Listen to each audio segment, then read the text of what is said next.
Welcome back, everybody, to Fun in the Locker Room. It's Monday, October 21st, 2024. We were not able to, unfortunately, have the show last week, but we have the show today. And we have 2 weeks of content to get through.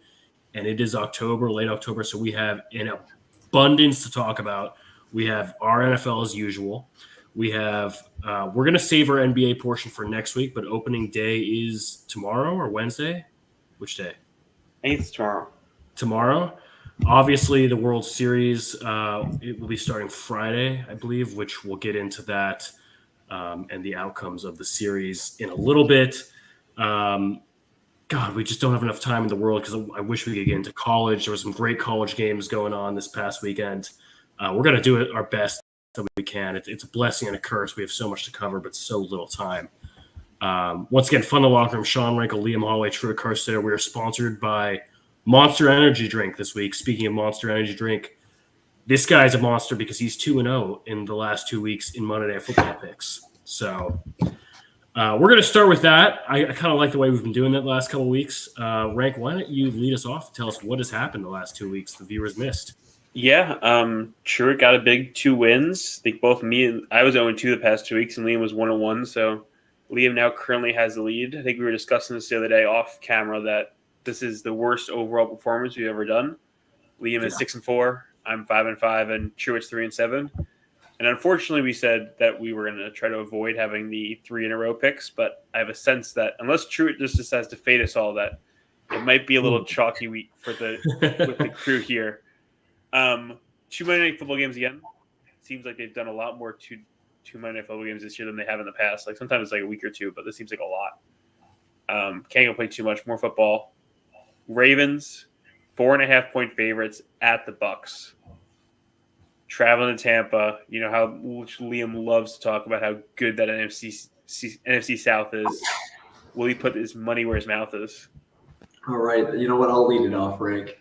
You know, I do hype up the NFC South, but they're going against the guy, the GOAT, MV3 Lamar Jackson. He's going to take home the MVP trophy this year. That's my hot take for the rest of the year. And it's probably not that hot. But the Ravens are going to win this game, probably by 2 touchdowns. I'll write that down. By 2 touchdowns. Wow. Jeez. Okay. Really confident. Lacking confidence in Baker Mayfield. Yeah. All right. I think this will be a shootout. I think this will be a high-scoring game. Neither defenses have played too well so far this year. But I agree. I think Lamar Jackson pulls out in the head. I think if they give Derrick Henry the ball, which they've been doing, I wonder what the stats are between Derrick Henry's rushing yards and wins versus losses, because it must be like an extreme difference. Because whenever they get him going, like this team is dominant. So Ravens are covering again, probably by a touchdown. Before I make my pick, does anyone know like why there's been a lot of 2-game Monday nights? I didn't really even think about it until you said that, Rankle. Well, like ESPN contracts. Yeah, I spoke with Goodell the other day, and he said more picks on Fun in the Locker Room is what he said. So. Oh, okay. Wow. Well, next time you talk to him, I have a couple suggestions for him if you could pass those along. Well, I mean, okay, maybe if you get out of the cellar, buddy. Let's. Okay. Well, you know how we're going to do that is we're going to pick the Buccaneers tonight. We're going to go Buccaneers cover 4.5. Buccaneers are home. They're riding high. I think the Ravens, it's going to be a tougher matchup than they think it's going to be. And you know what? I like the Bucs at home. I like the Bucs a lot at home. You know, when I think of Buccaneers at home, I think of when they beat the Eagles in the playoffs round 1 a year back. I just like the way they've been playing, and I think people are really writing them off. Go Buccaneers. Yeah, that's how we're going to get out of the cellar, Leo. Okay, that's one way to do it. Other Monday Night Football game this week, another road favorites. Chargers favored by 1 going into Arizona. Cardinals have been in the middle of a slide recently, and the Chargers that we've discussed there. Maybe this is finally the year that all this talk the past 4 years about these Los Angeles Chargers, and finally maybe this is their year. I am off the train. I'll start first. The Chargers have bit me in the ass too many times that I will not be doing that again. And the Cardinals, with my fantasy team, are going to pull out and win this game. Pull out? Yeah. All right. I'm also going to ride the Cardinals. You know, I've been high on them all year, high on them in the beginning of the season. I still think that they're going to win that division, and that starts with a win tonight. Yeah, simple as that. Kyler Murray legacy game. He's going to have 40 yards on the ground, 220 through the air, a couple touchdowns. Trey McBride's going to pull one in. Will Marv Harrison get involved? Is he going to start picking it up? Yeah, Marv Harrison won't have a touchdown, but he'll be heavily involved in the pass game tonight. That's good. Need that. Can we talk about like why this is Chargers favored by 1? Like, I'm like, what's going on? 2 words for you, Truitt. Mr. Dobbins. Dobbins. Yep. He's been a beast. We haven't JK. discussed him very much this season, but he's finally healthy. Like the past couple of years, we've been talking with him, the Ravens going into seasons and his back-to-back like ACL, Achilles injuries is like he is running like a man on a mission, and I love watching him play. He's really good. Really good player. I mean, this pick is essentially just a money line, right? You know, it's essentially even. That's the game ends in a tie. You know, as much as is James Conner's playing tonight, is that correct? Yes. I don't know. Like the Cardinals, as much talent as they have had some pretty bad losses. You know, they've had some very impressive wins and some very bad losses. You know, to the Packers, to the Redskins. I really don't. I feel like I have to be different to climb out of the cellar. We're gonna for the rest of the year. It's just gonna be hashtag out of the cellar. If I ever take the lead, Liam, you will be hearing those words very often. Yeah. Okay. You know what, Truitt? Next year I'll be ready. You know, after this season, you come back charged. Maybe next year, but it's over for you, buddy. There's a chance if Truitt is 2-0 today that he is tied with me in one game out of first place with a good record for him today. Tied with Let's just go with the Chargers. Honestly, I like the Cardinals more as a team, but we got to shake it up. We got to take some risks. You know, salvage the season, as they say. Dare I say, climb out of the cellar. Gotta switch up. I'm a cellar dweller, as they say. All right, I gotta stop. Sorry. All right. Let's go over some recapping. We got some weeks of football to discuss. I think we're going to stick some hot takes and other things you want to talk about. But Truitt, kick you off with our hot takes from the past couple weeks. Yeah, you guys aren't going to be a huge fan of this, but it does look like the Eagles are back on track after this dominant win versus the Giants. And I hate to say those things out of my mouth. And I think we had discussed a few weeks ago how Jalen Hurts, the hate that he gets is largely a product of people perceiving him to be like a top 5 quarterback, and he's clearly not, and that's okay. But he's the type of guy that he can be a good quarterback when he has his weapons. He's had 2 weeks now of A.J. Brown. Devonta Smith comes back. He only passed the ball 14 times this game, and that's really not a lot, and that's not a lot compared to what he's been doing before, and he's not the type of guy that is going to win with high volume. You give the ball to Saquon Barkley, let him do his thing, give him his receivers, open up the rest of his game, and that's how they're going to win games. And what do you know? They're 4-2. And with a really weak NFC East, you know, it looks like they're just going to be battling the Commanders this year. Sorry, Ranks. Sorry, Cowboys fans. But I hate to say it, but the Eagles are back on track to clinch a playoff berth. I guess the question is, what does back on track mean? I feel like the Eagles went into this season, at least Philly fan-wise, probably had expectations of the Super Bowl or competing for an NFC championship. And they're not on track for that. Like, they're going to make the playoffs. The NFC is bad, but they beat the Giants. And I will say it as a full Giants fan, we are terrible. Like, and if you look at the game, like I watched the game, and for the beginning part, like we dominated that offensive line. That offensive line is not what it used to be.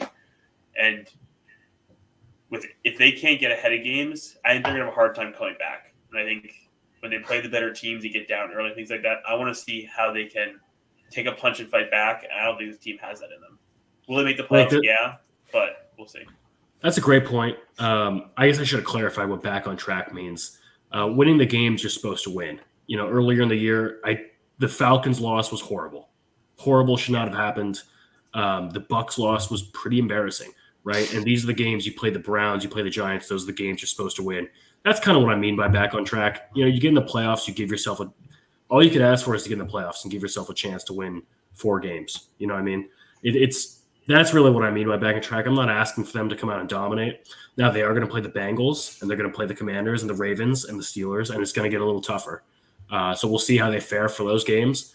But the last 2 weeks, they have looked much more like a capable football team. And the last point I'll make before I let Liam go is A.J. Brown is doing his Tyreek Hill 2023 impression and showing that he's a very valuable player in that offense. Big Jalen Hurts prove it stretch coming up. He's been buns beginning of the season, and they've still managed to win some games. If he can play just all right, this team will definitely be trying for that division title. That's it. Yeah. All right. I can go next. We need to switch to the other side of the teams that the Eagles are playing next week. The Cincinnati Bengals are back. They are fully back. They're going to prove it next week even further. But this team, the past couple of years, has always started off weak. And if Joe Burrow stays healthy, this team gets better and better and better. And the Bengals are going to the AFC Championship game against the Kansas City Chiefs. That's the matchup. Put it in right now. Not sure who's going to win it, but that's the matchup. You'll see it in January, maybe even February at this point. I'm not sure how the schedule looks like this season. But Jamar Chase is getting clicking. T. Higgins is getting clicking. They have this third guy. I can't even pronounce his name. He's been playing pretty well. Oh, the Hawaiian guy? Yeah, the Hawaiian guy. He's fun to watch. Iliovis. He almost made a ridiculous catch last week. That would have been nice. I respect the bravery, Liam, in trying to pronounce that. Respect that. Thank you. But this team, I feel like, is on the right track. And in an AFC, I think, once again, is not as strong as we expected it to be. I think the Bengals have a chance to go through it because their biggest competition in my mind, other than the Chiefs, are the Ravens, and that's a rivalry game. And intra-division rivalry games can go any way, so I don't see why the Bengals can't win a Bengals-Ravens playoff game. Rick, I got one hole to poke in your fantasy, and that is the Bengals' offensive line. I just don't think come playoff time, if they don't beef up that line, they're going to have serious issues. All comes down to protecting Joey B. They've done it before, though, because when they went to the Super Bowl, that might have been the worst offensive line to ever make the Super Bowl. Yeah, that's a fair take. Yeah, very fair take. But Joe Burrow, you're right. Joe Burrow needs to be like a Superman to survive behind the offensive line and to get some passes out of it. It's really funny if you think about the Bengals since drafting Joe Burrow. Obviously, Joe Burrow gets injured his rookie year. They got the Super Bowl second year. And then the last 3 years or two and change, it's really been slow starts, pulling it out at the end, right? They went 9-8 because they just couldn't get past the slow start last year. 3-4, looking like they might get past it. It has been a weird year, Rank, and I'm not trying to discredit what you're saying, but at some point, it's not that long of a season, And I'm more referencing that you do have the Steelers who looked really good last night with Russell Wilson, and we can get into that. The Ravens, the Browns will not be competing, but you still have a lot of those divisional games coming up.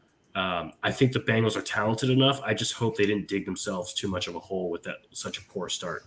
That's definitely fair. They've got some big games coming up. They play the Eagles, then the Raiders, and then the Ravens. So if they need to win they need to win the Eagles and the Raiders to put themselves in a position going into that Ravens game. That's for the division. That's a competitive game that is going to boost them for further success throughout the season. Yeah, it's not impossible. It's going to be tough. No, that's fair. And to your point, if they win those 3 games, I am very much going back on what I said. They did it. All right, Liam. Other side of the division. What's your hot take for I mean, it's not really a hot take. I think Lamar Jackson will get his 3rd MVP this year. Wow. over the likes of Brock Purdy and Sam Darnold? And Jared Goff. Put some respect on that man's name. It's true. Maybe some And Baker Mahomes. Mayfield. Yeah.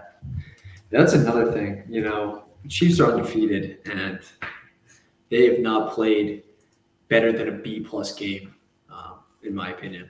Which is, I will say my hot take going into the season was the Chiefs are going to run the table. yeah, you did say that, Rank. It's really weird because Mahomes has been playing so bad. He's got more picks than touchdowns this year. But How weird is that? It is. I said this a couple weeks ago, and you guys made fun of it because we have rules against this. But the Chiefs' offense is no longer fun to watch. Yeah. Like, I would rather watch a Commanders game with Jay Daniels than a Chiefs game. Yeah. I agree. How did this happen? Like, how did this go? Obviously, like, there's been a drastic switch in which side of the ball has been dominant for the Chiefs, but it just feels like it's been a ref show. And like, how do we get to where we are now? It feels like it happened so fast. I feel like the Chiefs have switched from an electric, game-breaking offense to solely focusing on winning. Yeah. Winning games, winning these tough battles. Doesn't matter what the score is. If it's a one-score game, they have Patrick Mahomes and a great defense, and that's kind of their story. I forget who was announcing the game. It might have been Tom Brady. I don't know who. Somebody mentioned it that, like, the Chiefs don't get negative plays. They're constantly on third and short where they can just have so many options. That's where they can show their little bit of creativity to get that first down. But when you're ahead of the sticks constantly, like, it's just such an – football comes easy at the point, and that's what the Chiefs do. They make the game easy, which isn't fun to watch at times, but it's easy. Yeah. I mean, shout out Andy Reid. Hands down the best coach in the league right now. Yeah. I think also is a product of, been. like, their injuries. Like, their injuries and them missing their two best skill position players in Pacheco and Rashee Rice. Like, they need to manufacture ways to win games, and this is how they're going to do it. Yeah. I don't think we're going to have time to cover every game, but I think you guys can agree there's been a lot of great storylines going on recently. I'd love to touch on first the Jets are 0-2 without Robert Saleh. Whoever wants to take the floor first, especially now that another one of Aaron Rodgers' friends has joined. Listen, Aaron Rodgers is just he's smoking too much crack. Let's spade a spade. There's something wrong with that man. Also, Breece Hall had a good game yesterday, but he was on that wanted poster. I was looking for him. I couldn't find him. Been looking around with him, Tank Dell. I don't know where they went off to, but Breece Hall also seems slow. Like 2 weeks ago, the Raiders game.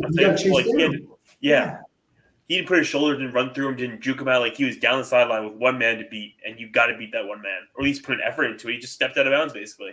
Like, that's soft. That's true. They didn't score that drive either because the field goal missed.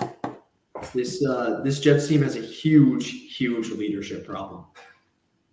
Yeah, it is Aaron Rodgers' team, and it's just an older Packers team. This is what you get: an older Packers team who's down the same page. They're getting Hassan Reddick back this week, but there's another storyline of another off the field problems with this team. Like, they just doesn't seem to be able to get it all together, and I have no faith in the Jets. It's really weird. Like, Aaron Rodgers does not look good. Devontae Adams. So there were 9 targets to Devontae Adams, and he got 3 of them. So the duo is clearly a little out of sorts from their previous days. It's just weird, man. But you know what? I heard they're going to sign Randall Cobb next week, and it'll be okay. Then Mike McCarthy's going to get hired in 2 weeks. This is another team where, like, can they salvage their season? 2-5. They're not going to win the division. They play the Patriots, the Texans, the Cardinals, and the Colts next. They need to go 3-4 to have a chance. Yeah, and 3-4 puts them at 5-6. Like, that's still, like, you're below 500 still. It's an uphill battle. It's going to be. Another team I want to talk about. Sorry, Liam. The New Orleans Saints have been hit with a mega injury bug. Oh, God. Dude, it's like the biggest of bugs. Dude, it's hard to watch with all these, like, practice squad guys, and I don't know. I'm gonna ride that 2-0 start of the season. I'm gonna tell my kids about that. Like, it was so much fun, and then it went downhill so fast. But I don't know. That just emphasizes how important an offensive line is. I think we have 1 starter remaining. and we lost our center week 2, and since then it's been straight downhill.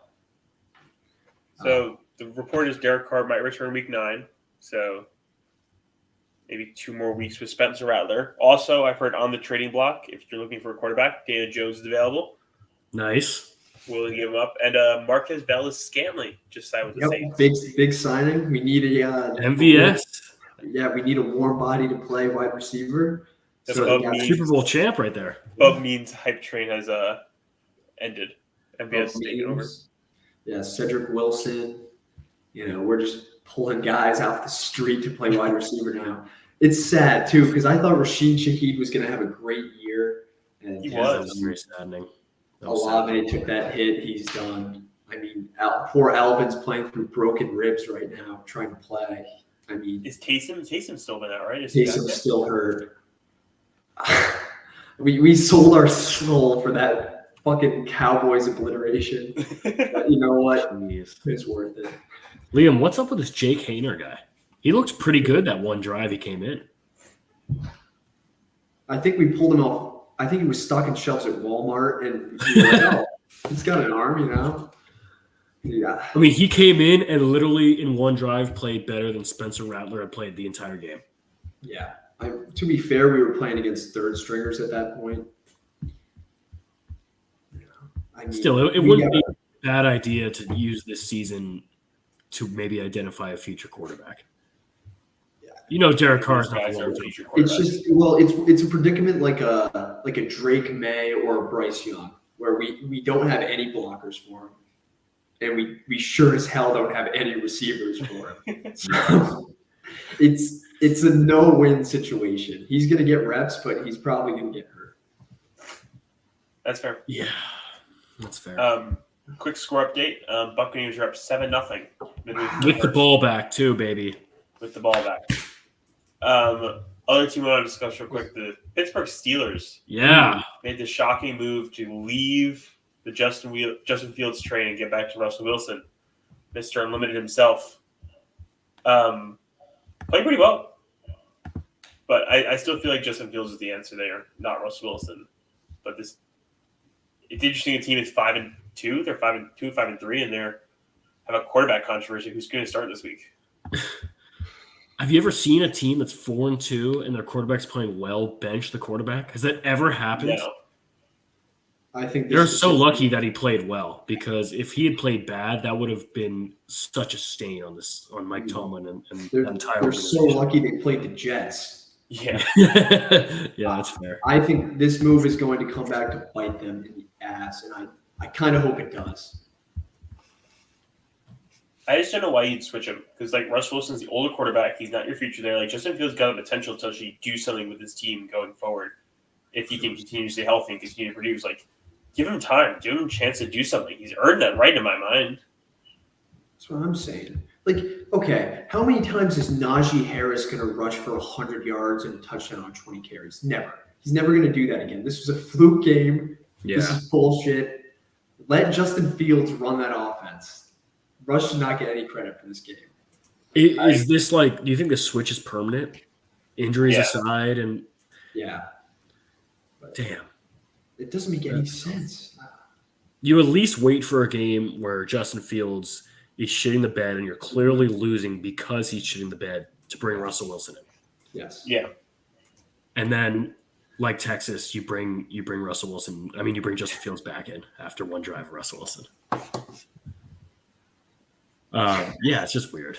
But hey, they're 5-2, so Yeah. what do they care? On the way to another Mike Tomlin over 500 season. Yeah, yeah. They must go 9-8. Any other NFL teams you want to discuss? Sure, your Seahawks got a big win this week. Yeah. Yeah, you know what? And it was against an actual good team. So this is our first real win. You're welcome, Liam. Not that. Oh, I'll just stop there. Beat the Dirty Birds pretty handedly, and it's we picked off Kirk Cousins a good amount.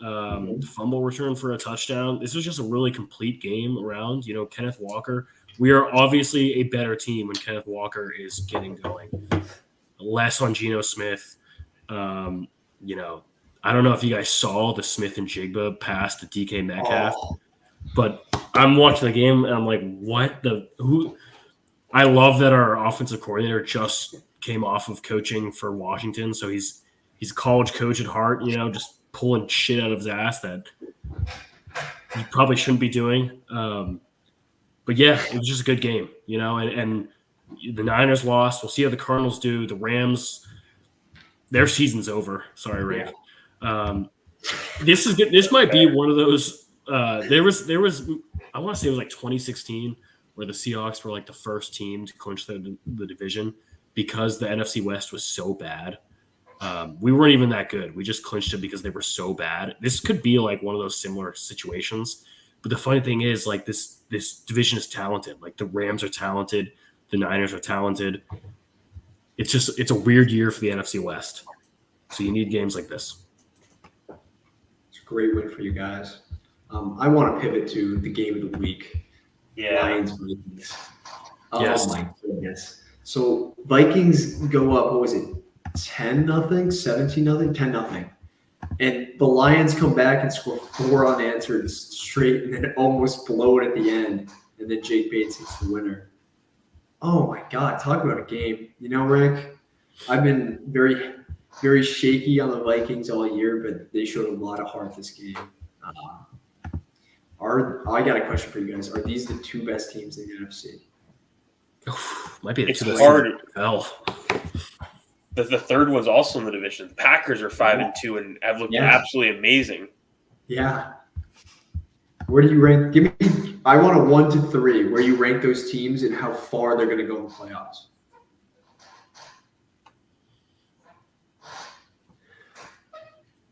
Brad, you start. Okay.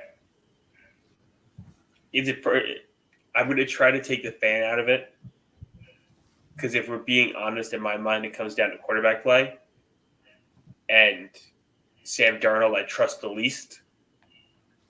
Logically, passionately, and irrationally, I want to say Sam Darnold, but it's not. It's Jared Goff.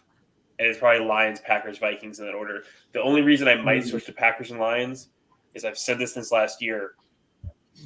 I think Dan Campbell's balls hurt him when it comes to the playoffs. No. Dude, that's a His fair balls are criticism. hurting. Dude, they're so huge. Sometimes you step on them. That's what happens. It comes down to points at times, and I think he just doesn't take the points enough when he needs them. And I think that is why I think I'll probably put Packers, Lions, Vikings for that reason. Wow. Okay, that's enough for you to dethrone them from that top spot. Sure. I'm going to put Lions at 1. Echoing your point on Jared Goff, there's no other team in the league, and maybe if there is, there's one or two others that have a Jahmyr Gibbs, David Montgomery backfield. Like I know Montgomery went down, and hopefully he'll be fine, but this offense is just so explosive, And when you get St. Brown's going, Gibbs is so good in the passing game. Laporta. It's just, and you lose Hutchinson for the season on the other side of the ball, which sucks. But I think the Lions are the most talented team. Yes, Rank, I totally acknowledge that Dan Campbell is the reason why they lost in the playoffs last year. You could argue that. But I think you stick to your guns and it's going to work out. As far as the other two, that's really tough. And I'm going to go with the Vikings because the Packers have had some, even with Jordan Love, have had some weird losses, and the Vikings have just looked more complete through the first 6 games. Liam? This is really tough for me. Rank, I thought you made a great point about quarterback play. It's hard for me to answer that this year. I'm going to go Lions, Packers, Vikings, but it's like that, the truth. I'll just say this, and call me crazy, but Jordan Love has that gene where he makes everybody he throws to better. You look at this wide receiving core, Jaden Reed, Dobbs, Watson, Dontavian Wicks, Tucker Kraft, all of them has had phenomenal seasons so far.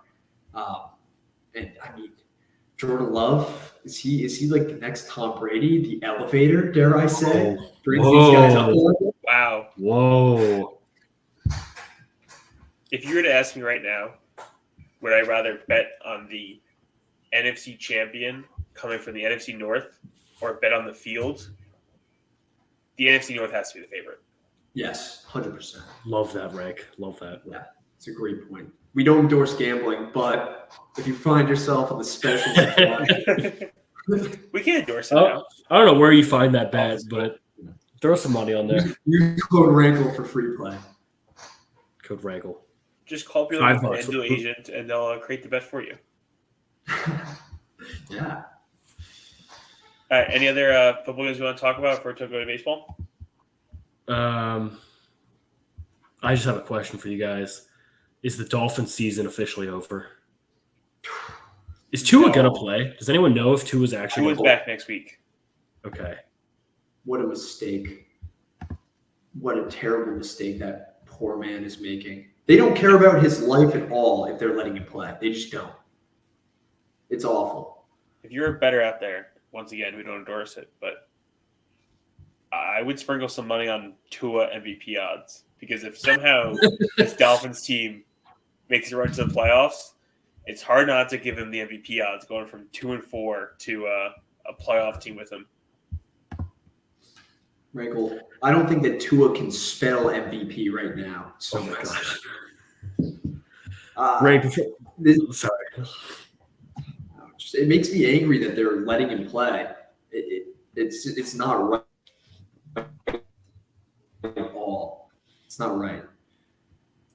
If I had to guess, I would say the doctors are like, you can play, you probably shouldn't, but we like legally can't tell you that you can't play. It's just we recommend you don't. And Tua's like, nah, I'm gonna play. Yeah. That's the only way because like oh. Jesus. Rank, real quick before baseball, I just want a statement out of you. Pretty boy Brock Purdy I know it was a hard team he was going up against, but he didn't look too good. We went up against the defending champions. Wasn't a great game. It's really good. It's time for him to prove it because he's without Ayuk now. Debo was out. Like this is gonna be his prove it time. Is he worth this big contract he's gonna ask for the offseason? We're about to find out. Oh, he's gonna get it regardless.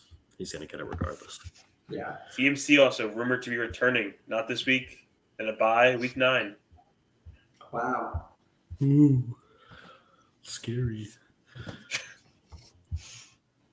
All right, gentlemen, please introduce the baseball segment. The three of us hold this with heavy hearts. What happened in the last 2 weeks? Well, I'll take it away. Don't cry because it's over. Smile because it happened. Nobody thought this Mets team was going to be where they were. If you told me at the beginning of the season that we would be playing the Dodgers for the pennant, we'd be 2 games away from the pennant, I'd look at you in your face and tell you, where'd you get your dope? Because that's some good stuff I want to know. And this team had the most magical season I've ever had following like a sports team in my life. Every single game was dramatic. In the last 7 weeks of the season, every single game mattered. It was awesome. It was awesome to watch. The run from game 161 to now has been probably a once-in-a-lifetime run. I saw somebody that said the Mets collected the Avengers this year, and they did with all their memes and things like that. They did, but it made the run exciting. This team never gave up, not once, up until the last out when they were down 10-4 and they scored a run in the bottom of in the top of the ninth. Like they found ways to win no matter what, and it's sad because you look at it and like they should have won. 12 guys left on base. Like it's hard not to get annoyed at that game in that aspect. But overall, everything on the field, and you gotta be happy about that. Yeah. I can't wait for Lindor to have that captain's C on his chest. Nobody more deserves it. 100% has to. Here's my question for you guys. Who are you most proud of during this playoff run, and who did you expect more from? Because I have a couple ideas of who you're going to say. Proud, I think me and Lima both could be on Mark Vientos. Yeah. Guy started in AAA. Yeah. And he's now either our future third baseman or future DH. Like, he is the future of this team, and we needed a guy to step up, and he stepped up in a big way time and time and time again. That he looked like a veteran. Like, they were scared to pitch him at times. Like, John Smoltz was talking about it. They were throwing him curveballs. They weren't throwing fastballs, and he was getting that type of treatment with Pete Alonso and Brandon Nimmo behind him in the lineup. Like, that is major respect for I think he was a rookie this year still in the league. Intentionally he played walked, just enough to qualify last year. Otherwise, that rookie of the year would have been his easy. Sorry, what did they do? They intentionally walked Lindor to get to him and grand slammy. He had the most RBIs ever in a Mets playoff run. As a 24-year-old, it's insane. Yeah, easily our best player. Lacking, Alvarez didn't really have a good postseason. JD Martinez past couple games though. Alvarez picked it up late. Like he did. He picked it up late. But it mattered most. There's one guy I saw Mets Twitter just Phil Maton. My God, Phil Maton. That bum that came out of the pen. Oh, he was Mr. Cool during the regular season, but he comes out of the pen in the postseason and poops his pants every single time. It's hard to think of who was disappointing because Phil Maton pooped his pants, but I wasn't expecting Phil Maton to do anything good. Like Kodai Senga is out for a while, I didn't expect to do anything good. Like Jeff McNeil was out for a while, I didn't expect to do anything good. Iglesias was kind of a disappointment at times, but once again, he's not supposed to be doing anything. JD Martinez probably has to be a biggest disappointment because just of how well he played at times. Like he was a starting DH to start the season. He had this opportunity, and he just didn't come up clutch at all. He was the record with Win Curran versus JD Martinez was like 6-2 and 1-5. Like he was complete opposites for a guy that should have brought power to this lineup. There were a lot of questionable decisions to play JD over Winker game after game. Yeah. Another big shout out, Tyrone Taylor. Yeah. Lots of clutch at bats. Like he was constantly fighting off pitches, getting ahead of counts, getting hits. Like there's lots of times when the bottom of the lineup is just doing just enough to like not even like extend an inning or something like that, but get another batter up, get another batter so the top lineup is getting up more. Like the amount of times the top lineup was up, or like Alvarez would get a big hit, especially these last 2 games. Alvarez get a hit, Lindor was up. Like they did a good job of extending the lineup when possible. So I think that was really impressive. Yeah, Marte. I mean, what can be said about Marte that hasn't been said already? That man, he leaves his heart out on the field. He makes that big error in game 5, excuse me. He drops the ball, leads to a double, follows it up at the plate. First Met ever to have 3 doubles in a game. I mean, unbelievable player. He's just pro's pro. And I really hope it's not because you can see how much passion he has for the Mets, but Pete Alonso really performed, and hopefully it's not his last game. Hopefully he gets re-signed to a contract because, like, you can see on his face the smile, the joy. Like, he game in, game out, he loves being a Met. Like, his laugh when he was on first base after that bloop single that happened. He got second base on that bloop single. Like, he is a fun guy to have in that clubhouse and the type of player that teams need. Frank, I think if we let him walk, it's going to be one of the biggest mistakes the Mets will ever make. You know, a lot of people are high on him, but home run hitters like that don't grow on trees. That is for sure. Yeah. He's second or third in Mets all-time home runs. Like, he's a legend already. And he had the clutchest home run maybe in Mets history. Yeah. So right before the call, you guys are talking about some delusional offseason. Well, let's talk about the offseason. You know, what do you want to see? How do you build upon this OMG of the season? A lot of money. A lot of money. Yeah. We got to build our rotation and our bullpen. Build it back up.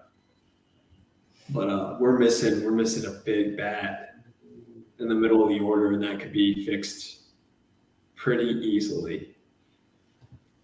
You think about pretty- what Soto does to a lineup like this, because you have the top of like you have Vientos, you have Nimmo, you have Lindor, you have Alonso.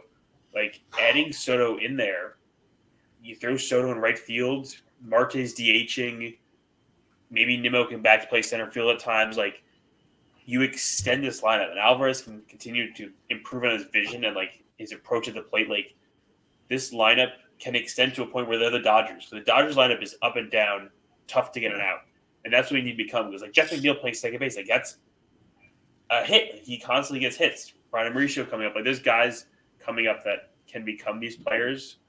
That if we can get another bat, get a Corbin Burns to solidify this rotation. It's got a lot of 2s and 3s and 4s in the rotation right now. If we can get a 1, like if you're looking at Corbin Burns, Kodai Senga, Sean Manaea, like that is a great top 3. Yeah. And then it comes down to adding arms to the bullpen, getting guys who are like, I think we had 44 different bullpen arms this year. Like we're constantly burning and churning guys that we need to get some solidification of it. And Diaz needs to keep pitching again. It's like I shout out Diaz for this series. Like it was probably his best series of the playoffs. Like he didn't look great against Philly at times, didn't look good against the Brewers, but like 6 outs, like he looks unstoppable. Yeah. He had a really good postseason, but I think and what he was able to do in Milwaukee, he was a bullpen guru. With the money that we have now, I'm really excited to see what he can do with our pen. I think my favorite part about your guys' run was just the way you did it. Obviously, the comeback from behind, victories in the 8th, 9th, 7th, whatever it was. I think you guys out of every team in the playoffs just played together. And all it took was just one guy to get hot, have a moment, get on base, and then everyone else is like, all right, let's follow him. And that's really inspiring to watch. Yeah, I really admired watching your guys' playoff run. I will say that from the bottom of my heart. It was exciting. We'll be back again. But I really did enjoy Sean Manaea too. Manaea, he was booty for us. Pretty much single-handedly lost us a chance to go to the World Series a couple of years ago versus the Phillies. But he really picked it up. Obviously, he had a lot of tragedies this year. I love what they were talking about with his arm angle and the crossfire. I hope you guys keep him for a while. Another quick shout out before we talk about the Padres.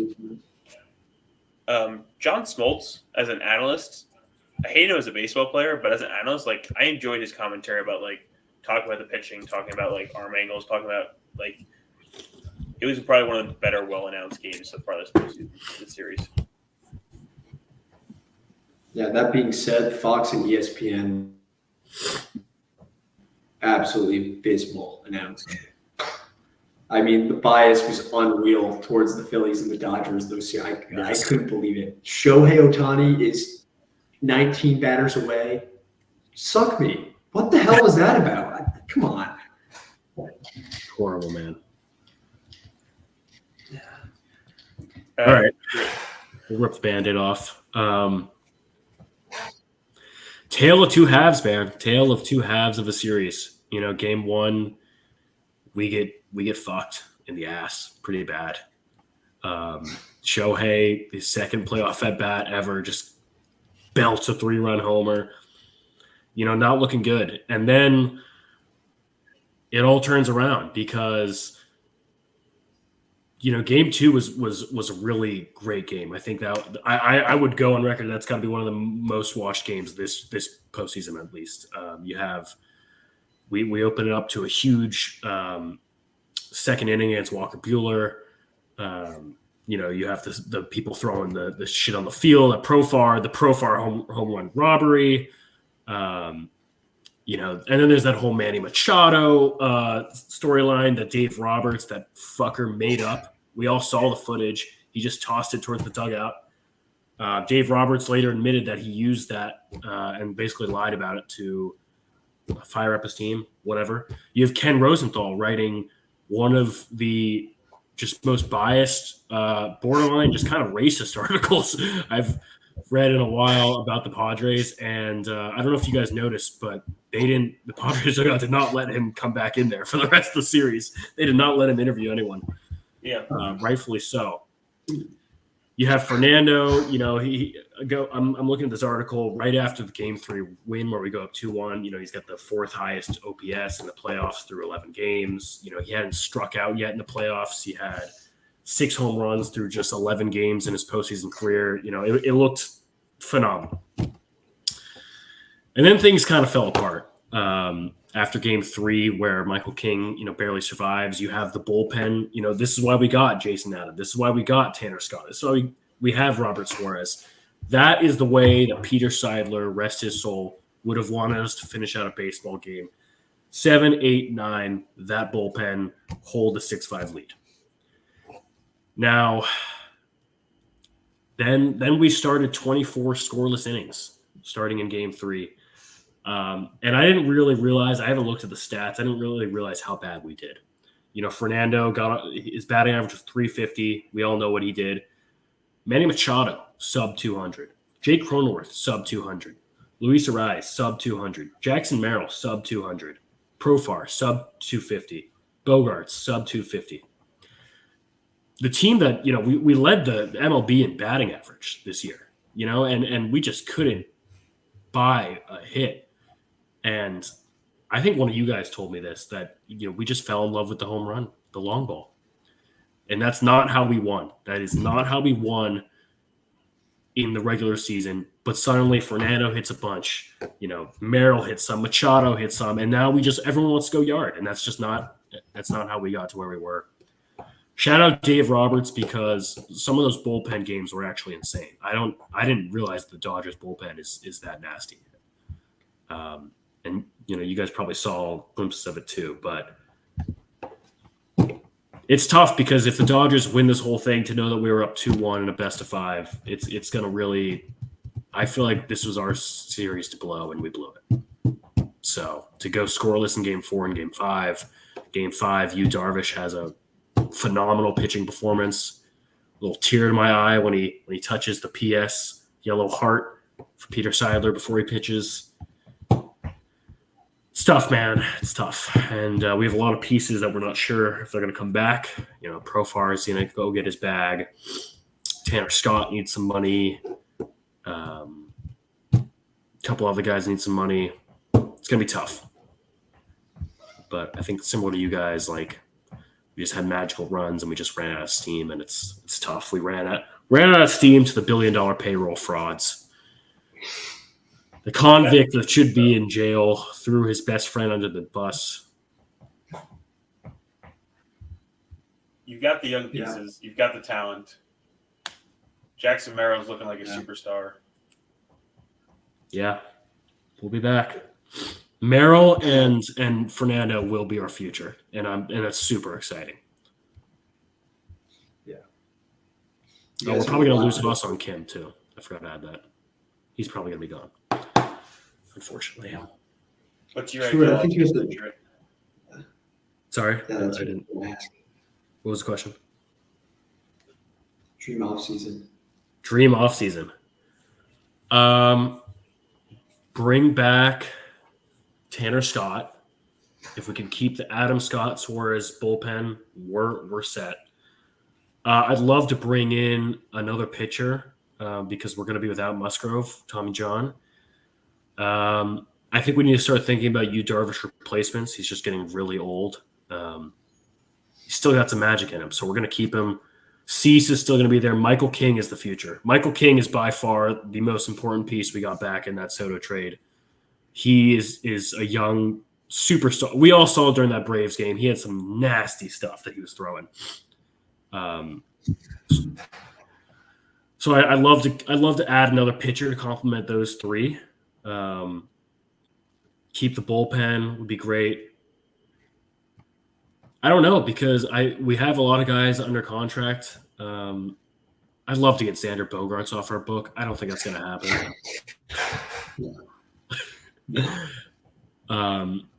I don't know what we do at catcher if we keep Higashioka. Ethan Salas is our like number one prospect, and he's a catcher, and he's like 17. So hopefully in a few years he'll come up. It's not really a dream off season. It's let's just go do it again. Like I thought, and you guys might disagree with me, and this might be a little biased. I really thought we were like the most complete team in baseball this year. So I would say just do it again, but do it earlier. Don't go 51 or 51 and then do it. Maybe, do that. So I know that's kind of a shitty answer, but maybe some more starting pitching, because that's really what screwed us when Darvish and Musgrove went down. We were rolling out Matt Waldron. Who was it that pitched when we went to a game? Adam Mazur, the guy that couldn't find the strike zone for the life. Yeah, he's not on the roster anymore. Yeah. I think we lost Ray. Oh boy. Well, Drew, I just want to say one thing about the Padres, and you hit the nail on the head. You just try to do too much, and when you have an identity, you got to stick with it, because that's what's gotten you so far, and that's what's taking you there. Shit, dude. Scoreless streaks happen. The Mets got shut out twice against the Dodgers. That's what happens when you face the best bullpen in baseball and a team that has 1 through 9. Anybody can hit. Kike Hernandez only playing because guys in front of him are hurt. Mm-hmm. He has an incredible series. Teoscar Hernandez went ham against you guys. Obviously, Shohei, Mookie. Freddie Freeman playing on one leg is coming up and hitting doubles just to say fuck you. Mookie, dude. Mookie broke. He came into the 2 games. He really kept that historical terrible streak, and then he just exploded, and he exploded all over his faces as well. Sorry, it's hard to keep good hitters out, and at some point they're gonna figure it out. Mm-hmm. Always happens. Yep. I hate Max Muncy. That fuck. Sorry. You're telling me, man. You're telling me that little ferret-faced.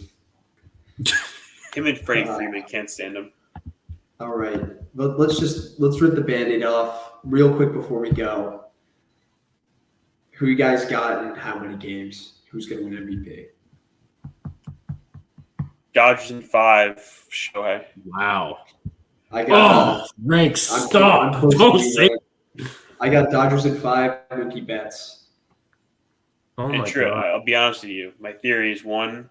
The Yankees can't win the World Series, and if the Mets lost in more games than the Yankees, then I could argue Yankees fans that we won the World Series. Yeah. That's a good point. The Yankees can't win it. The classic Hitler v. Stalin matchup that we all don't want to see. Quick comment, dude. Nobody really talked about this, I feel like, but the Yankees-Guardians series was actually really good. No, it was electric. That was a great series. The Guardians made some really poor choices to keep pitching to Giancarlo Stanton after he destroyed them again and again and again. And I don't know why they kept doing that. No, that made no sense. I'm going to go with the Dodgers. I'll be different. I'll go 6. Do you guys really think the Yankees are going to win 1 game? I think they'll take 1. The Dodgers offense is close? just ridiculous. The Dodgers offense is ridiculous. You think those 4 games is just going to be Dodgers just very sure-handedly win? The Yankees have holes in their lineup and the Dodgers don't. Same with the bullpen. A lot of guys in the Yankees bullpen scare me. Clay Holmes is butt cheeks. Yeah, they don't have a closer. He sucks. He sucks. Well, they have Luke Weaver, who's been really good, but they have other guys like Tommy Cannon. I don't know. The other thing with the Dodgers, you guys are talking about Vientos, most ribbies in a series for you guys. Tommy Edman tied the record for most ribbies in a Dodgers series, and it's just where do these guys just they just find dudes that just random dudes that just come in and just give them effort, like you're saying with Kike, Teoscar, fucking Gavin Lux hitting home runs, Sure. come on. That's what makes baseball so beautiful.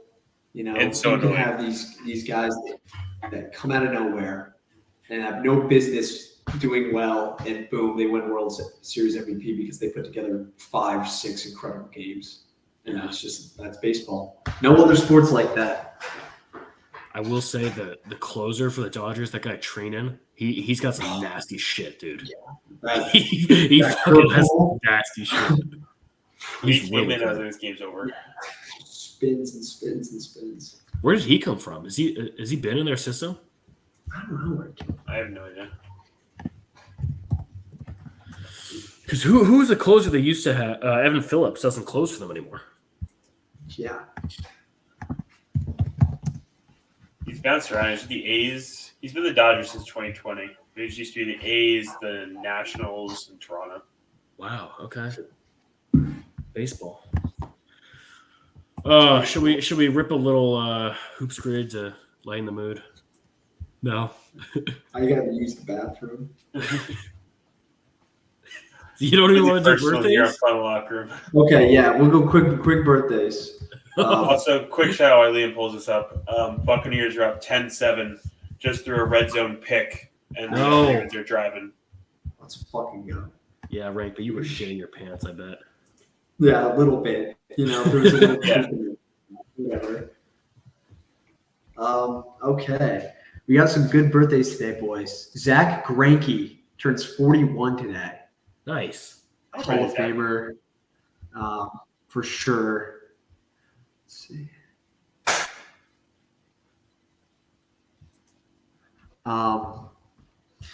Basketball, we got Damian Lee, future Hall of Famer. He turns Nice. 32. White guy. No, that's Um, David Lee. Oh, I'm sorry. That is so not a white guy. That's my bad. Shit. Ricky Rubio. It's his birthday today. There we Happy go. birthday, Ricky Rubio. There you go, Troy. You can say it now. No, I'm gonna be quiet. Okay. Carson Steele of the Kansas City Chiefs. Happy birthday to you. White Lost guy. his chance. Destroyed his chance for anything. Any good I'm career. sorry. Yeah. Jordan Brooks. Happy birthday to you.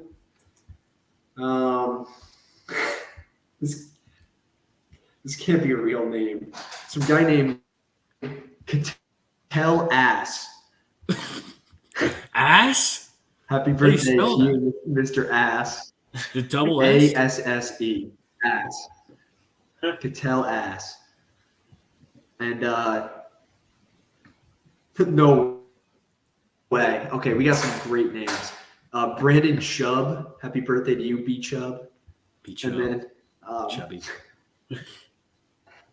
happy birthday to Dakota Fag. Happy birthday to Dakota Fag. That's crazy. Can I ask how you spell that? Dakota DE No, that's not, that's not the word I was asking about. CODY.